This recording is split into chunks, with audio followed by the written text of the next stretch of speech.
dela, afinal de contas, a nossa pauta médica vai ser dedicada a um assunto que é muito comentado, que é a osteoporose. Segundo a OMS, que é a Organização Mundial da Saúde, só no Brasil a osteoporose atinge cerca de 15 milhões de pessoas. Além de muito dolorosa, essa doença pode comprometer bastante a locomoção do paciente, principalmente nós mulheres, né, que é o público mais afetado por essa condição. E para sabermos mais sobre esse problema, a gente conta com a presença do Dr. Bruno Li, que é ortopedista aqui no estúdio com a gente hoje. Seja bem-vindo, doutor, tudo bem? Tudo bom. Tudo bom também, sempre um prazer te receber, viu? Obrigado. Fica à vontade. Vamos entender o que significa osteoporose antes de mais nada? Vamos. E se é uma doença, uma condição que está associada exclusivamente ao passar do tempo, à chegada da idade? Não exclusivamente, mas tem muita relação, né? Então, na verdade, a osteoporose é, resumidamente, o enfraquecimento dos ossos. O osso, ele é formado por uma matriz, que é como se fosse uma esponjinha, né, de proteína, que nela é salpicado cristais de cálcio. Tá. E é isso que causa, que gera essa resistência. E isso vai acontecendo ao longo da vida? Ao longo da vida ela vai perdendo o cálcio e o osso ele vai ficando mais frágil. Isso vai gerando aumento de risco de fraturas. Tá, mas você disse que o cálcio fica indo para o osso, isso quando a gente está numa condição normal, quando ainda somos jovens, é isso? Existe sempre um balanço entre o cálcio que é incorporado ao osso e que é retirado do osso. Né? Então, quando nós somos jovens, até uns 20 anos mais ou menos, essa balança ela pende muito mais para a calcificação do osso e conforme o tempo vai passando, essa balança ela vai pendendo para a perda da massa óssea, né, do cálcio. E isso tem a ver com a nossa alimentação também? Ou é um processo natural, independente de como a gente se alimenta, o osso ele vai descalcificar? Em todas as pessoas existe um pico de ganho de massa óssea, que é logo depois daquele estirão de crescimento, que vai até uns 20 anos mais ou menos. E nesse período, é o que eu chamo de uma reserva, de uma poupança do osso, né? E ao longo do tempo, invariavelmente, você vai perdendo. E algumas pessoas mais, algumas pessoas menos. Existe uma carga genética também, mas a alimentação, se você tiver falta de cálcio, principalmente nessa fase que você está incorporando cálcio no osso, a sua reserva ela pode não chegar ao ponto que ela poderia chegar. E durante a fase de perda, se você não ingerir o suficiente, essa balança ela vai pender mais ainda para a perda de massa óssea. Então, dependendo de como foi a nossa alimentação na infância, pode ser que eu tenha uma osteoporose bem acentuada, independente de ter carga genética ou não. Sem dúvida, sem dúvida. Olha só. E a gente não consegue ganhar, assim, a gente consegue manter, ganhar pouco, mas realmente aumentar a massa óssea que nem nessa fase, nunca mais. É mesmo? Nunca não mais. adianta correr atrás do prejuízo. Não adianta, que é melhor do que se você continuar perdendo. Sim. Mas, assim, voltar, por exemplo, uma senhora de 60 anos, voltar a ter a mesma massa óssea de que ela tinha quando tinha 20, É impossível. impossível.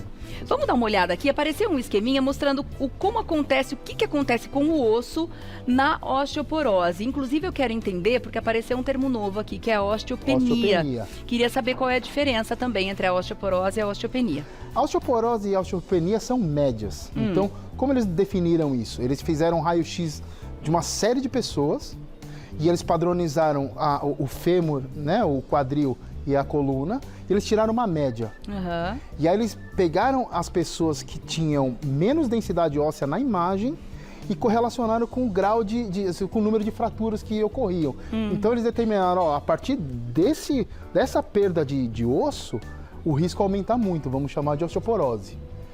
Daqui para cá, não tem risco nenhum. Nesse meio, a gente chama de osteopenia. Então é como se fosse uma pré-osteoporose. Uma pré-osteoporose. A osteopenia é o momento em que, se a pessoa não cuidar, vai se transformar numa osteoporose invariavelmente. E é uma média. Então, por exemplo, o grau, assim, uma pessoa mais nova, se ela tiver o mesmo grau de densidade óssea de uma pessoa mais velha, a pessoa mais velha pode estar no normal e essa pessoa mais nova na osteoporose. Claro. Porque é uma média, né? Pela idade dela. Exatamente. Agora, o termo já diz, né? Porose significa que o osso está ficando poroso. Poroso, é isso? poroso, ele fica A gente vazio. consegue ver que os espaços aumentam Exatamente. com o avançar da doença. E aí ocorrem fraturas onde o osso é mais frágil, né? Então, por exemplo, se a gente imaginar aqui, ó. Esse é o fêmur, né? A famosa fratura de fêmur. Então, essa aqui é a bacia, seria o meu quadril direito, essa é a posição. Essa região aqui Se a gente imaginar pelo formato dela, ela é mais frágil do que essa região aqui, que é um tubo, Tá. né? Então as fraturas, elas costumam ocorrer nessa região aqui, que chama fêmur proximal, que ela é mais próxima. Que é o Então, que a gente comumente chama de cabeça do fêmur? é a cabeça do fêmur. A gente, né, o cabeça leigo, né? Isso, exatamente.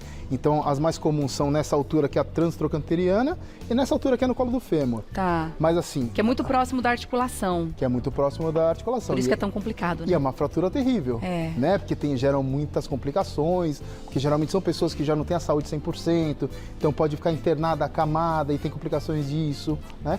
Outra região também é aqui no punho, chama radiodistal, que geralmente, assim, ó, a senhorinha tá andando em casa, escorrega no tapete, primeira coisa que ela faz é colocar a É mão. apoiar, né? Põe a mão e fratura aqui. Fratura de costela é muito comum, De ombro também? de ombro também, porque às vezes ela não tem o reflexo de colocar a mão. E assim, é a mesma, é muito semelhante ao fêmur, é o húmero proximal, Tá. que ele também é um tubo que ele alarga, né? Chama metáfise, ela alarga aqui em cima. Mas esses aqui são os lugares onde são mais comuns, Sim. né?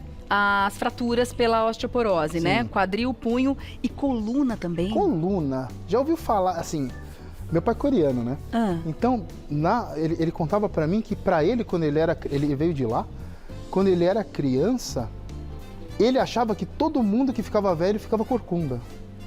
Porque a gente imaginava que era época de guerra, assim, então eles não tinham uma nutrição muito adequada. Então eles deviam ter muita falta de cálcio. Então o que faz. As vértebras, elas vão literalmente amassando. Então essa aqui é a parte da frente, essa é a parte de trás. Então essa parte é onde tem, né, o maior sustento, elas vão amassando e a pessoa vai encurvando. E vai ficando corcunda. Tá. E isso são fraturas osteoporóticas, né? Também a coluna perde cálcio e aí Perde a gente... cálcio, e ela vai amassando, ela vai fraturando. Tá, aqueles problemas comumente conhecidos como hérnias, protusões, essas Sim. coisas também podem ser consequências da osteoporose? Não, Não. a osteoporose ela diz mais em relação ao osso. A perda É que mesmo, geralmente então. tem uma relação porque quanto mais idade a coluna tem, mais degeneração ela tem.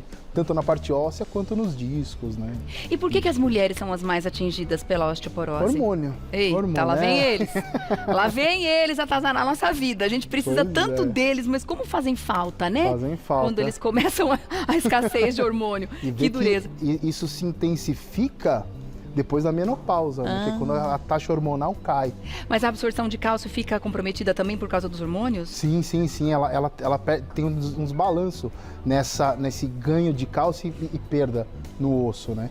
Então, existem até algumas medicações, por exemplo, que eles bloqueiam alguns hormônios para tentar fazer com que a mulher retenha mais cálcio no osso. Só que por ser hormônio, aumenta o risco de trombose, aumenta o risco de câncer de mama, entendeu? Então, Cobre um santo e descobre outro. exatamente. Como a gente exatamente. diz, né? Então, as mulheres têm desvantagem nisso, realmente. Então a suplementação seria um bom caminho? Suplementação de Suplementação. cálcio? Assim, ó, se você tem uma taxa de cálcio no sangue detectada por exame, passa no médico e você vai ter que tomar cálcio, Tá. né?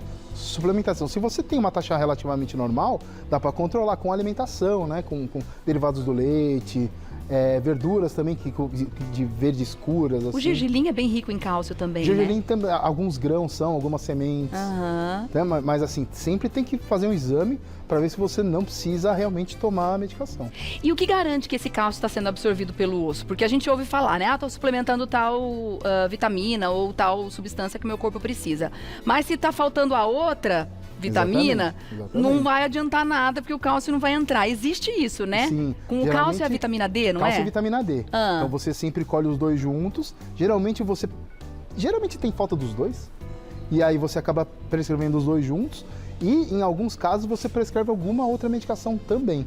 Por exemplo, o alendronato, que são medicações que eles atuam também nessa balança de absorção e reabsorção óssea. Por isso que a gente ouve dizer também, e eu quero saber se é verdade, tomar um pouco de sol também Sim. é bom para os ossos. Também é bom para os ossos. Porque a gente ajuda a produção da vitamina D, que ajuda Exatamente. a assimilação do cálcio. Exatamente. É E isso? aí também tem porque assim, se você for imaginar que quanto mais sol, mais vitamina D você produz, teoricamente o sol mais forte, ele seria melhor. Só que aí os dermatologistas vão me matar. Aí- Você manda ficar Aí tem torrando os no sol sinais meio-dia. na pele, aí tem que passar protetor, não vai adiantar nada. Exatamente. Né, Então, doutor? Assim, né, usar o bom senso, Claro. aquele solzinho mais fraquinho da manhã. E aí a gente vê aqui um esqueminha bacana para a gente ter uma ideia de quais são os métodos para a gente tentar prevenir, ter uma Sim, vida mais saudável e sim. tentar espantar a osteoporose, né, doutor? Atividade física, sempre, sempre, sempre. Existe um efeito que pouca gente conhece, chama efeito piezoelétrico. Então, se você aplicar uma força no osso, ele altera o equilíbrio elétrico dele e ele começa a atrair cálcio, Ah, é? É. Por isso que falam tanto da musculação? musculação. E assim, Sério? tem que ser, não adianta, para isso especificamente, não adianta, por exemplo, fazer hidroginástica. Tem que puxar ferro. Exercício de carga. Tá. De carga. Para Exatamente. pensar nos ossos, então tem que ser musculação, Exatamente. uma funcional, até um pilates pode ser uma boa? Pilates é bom também, mas é que eu sou fã da musculação pela facilidade, né? É, o resultado é bem mais É, rápido, né? Exatamente. Legal. Tomar sol, como você já falou, e uma alimentação equilibrada. Você já disse que a gente pode focar nas folhas verdes escuras, Sim. alguns grãos também tem, eu acho que, né, a questão das frutas. Quantos alimentos mais crus possíveis e menos industrializados, eu acredito que é uma boa conduta, doutor? E principalmente derivados do leite, né? Leite, queijo, iogurte. Qual que é a quantidade recomendada para cada fase? Inclusive, acho que a gente tem aqui Tem. um esqueminha falando do tanto de leite que seria bom por dia, né? Fazendo uma conta, na média, seria quase 1000 miligramas. Isso de um leite normal daria uns 700 ml, 600, 700 ml. Mais ou menos, em média, né? Então, crianças, como elas são menores, é um pouquinho menos. Aham. E aí, os adultos, entre 600 e 700 ml. Tá, mas vamos supor que a pessoa não tome tudo isso de leite. Ela pode não, encontrar nos outros derivados. Isso, nos outros derivados do Queijo, queijo, manteiga. manteiga, tudo que é Requeijão. iogurte, requeijão. Requeijão já é processado, já não tem? Ou não? Ah, tem cálcio. Tem cálcio, não é um alimento menos né? menos natural. Tá. Agora, no caso, os veganos que não usam nenhum tipo de derivado de leite, precisam se preocupar com a Precisam se suplementação? preocupar um pouco mais, né? Acho que teria que prestar um pouco mais de atenção. As folhas verdes, elas auxiliam, mas eventualmente fazer suplementação de cálcio mesmo. Tá. Tá? Agora, como é que a gente faz para descobrir que a osteoporose está começando a se instalar? Tem algum exame específico para isso? Tem densitometria óssea, Ah, densitometria. que é aquele exame da média que eu tinha comentado antes. Então ele faz uma imagem sua aqui do fêmur proximal e da coluna, e um programa de computador compara com aquela média e te encaixa mais ou menos em um padrão de normalidade, osteopenia ou osteoporose. Tá. E é interessante fazer sempre no mesmo lugar para a gente ter o histórico, ou isso não faz diferença? Teoricamente não deveria fazer, É, né? mas se puder fazer em um lugar bom, é sempre melhor. E a partir de que idade que a gente precisa começar a ter esse cuidado? Vamos supor que a pessoa tenha aí um caso na família de osteoporose, né? Parente direto, no caso mãe. Assim, pacientes que não têm histórico, não tem nada, mulheres a partir de uns 65, homens a partir de uns 70, anualmente. Ou a cada 2 anos, dependendo do caso. Se você tem alguma propensão para ter alguma doença renal crônica, usou muito corticoide, tem um histórico familiar muito forte, e aí você pode antecipar isso, 5, 10 anos. Né? Ou teve alguma fratura meio inexplicável, de baixa energia, né? Tá. O uso prolongado de antibióticos também pode ajudar a complicar a saúde dos ossos? Existem alguns antibióticos que eles alteram, mas é que a gente não costuma fazer, assim, é bem comum alguém que precisa tomar antibiótico muito tempo, né? Geralmente o uso é assim, 2 semanas, 1 semana, mas existem algumas quinolonas que podem afetar, principalmente em crianças, mas são casos mais raros, assim. Tá. Bom, a osteoporose, como você falou, é uma condição que vai, então, afetar principalmente Idosos. mulheres idosas, Isso. né? E Homens eu também, gostaria de mas saber, mulheres. justamente as consequências, porque afinal de contas é uma condição importante, sem dúvida nenhuma, mas o que as consequências da osteoporose podem trazer Sim. é o que pode complicar ainda mais a saúde. Como você falou, a pessoa, por exemplo, tem uma fratura de quadril. Infelizmente é uma história comum, né? Super. De uma senhora fraturar o quadril, ficar acamada e depois aquela condição da recuperação Exatamente. trazer consequências muito ruins, questões pulmonares, né? E outras consequências, né, doutor? Existe uma estatística de complicação grave com morte depois de uma fratura de fêmur em um ano de até 25, 30%. Nossa, 25 a 30% é bastante. É bastante. Porque assim, tem que levar em consideração que pode ser uma pessoa de 60 e poucos anos, mas pode ser uma de 90 também. Então, né, é uma população mais idosa. Então, essas complicações elas são bem graves e bem frequentes, assim. E a gente falou da mudança no estilo de vida, alimentação, exercício físico e tudo mais, mas e em termos de medicação? Sim. O que existe hoje para a osteoporose? Ela tem cura? Ela tem controle. Cura não, porque é um processo natural do corpo, né? A perda de massa óssea. O que perdeu não recupera. Você consegue recuperar um pouco, manter ou recuperar um pouco, mas não muito. Então, na verdade, a ideia seria você você desacelerar ou até parar esse processo de perda. Então, existem medicações que são os alendronatos, né, que a gente comentou. Existem medicações que são bloqueios de hormônios, né, que se utiliza um pouco menos. E existem também medicações que eles mimetizam um hormônio que é produzido na paratireoide, que ela controla o metabolismo de cálcio e fósforo, que o cálcio e o fósforo eles vão meio juntos. Tá. Essas são as principais, assim, fora a vitamina D e o cálcio. Então existem recursos, né? Existem recursos. Tá. Inclusive falando sobre alendronato, a Vanderly está querendo saber, ela tem osteoporose e ela quer saber se essa substância mexe com a circulação. Não necessariamente. Ela tem um efeito, alguns alendronatos têm efeitos gastrointestinais sérios, assim, se você tomar e deitar. Então a pessoa passa realmente mal. Então, geralmente você tem que tomar e permanecer um tempo sem se deitar. Tá. Mas em circulação, não necessariamente. Tem mais perguntas chegando aqui para o senhor, viu, doutor? A Aurora quer saber o seguinte: e a questão de hoje em dia se fala tanto com relação aos efeitos inflamatórios do leite? É nocivo mesmo? Qual que é a sua opinião de médico sobre essa questão? Polêmica. Na minha opinião de médico, tá? Como a gente define se, por exemplo, uma medicação está fazendo efeito ou não? Chama estudo duplo cego. Que é duplo cego porque nem a pessoa que está dando remédio, nem a pessoa que está recebendo remédio sabe o que está tomando. Então alguém separa essas pessoas em dois grupos e aí você dá os remédios sem saber para quem você está dando e quem está recebendo não sabe o que está recebendo e você mede se tem diferença. Como você vai fazer isso com leite? Pois é. Como você vai garantir que uma pessoa vai ficar 20 anos sem tomar nada de derivado de leite? Ou que a outra pessoa vai tomar direitinho 20 anos? Então, por isso que, na minha opinião, tá?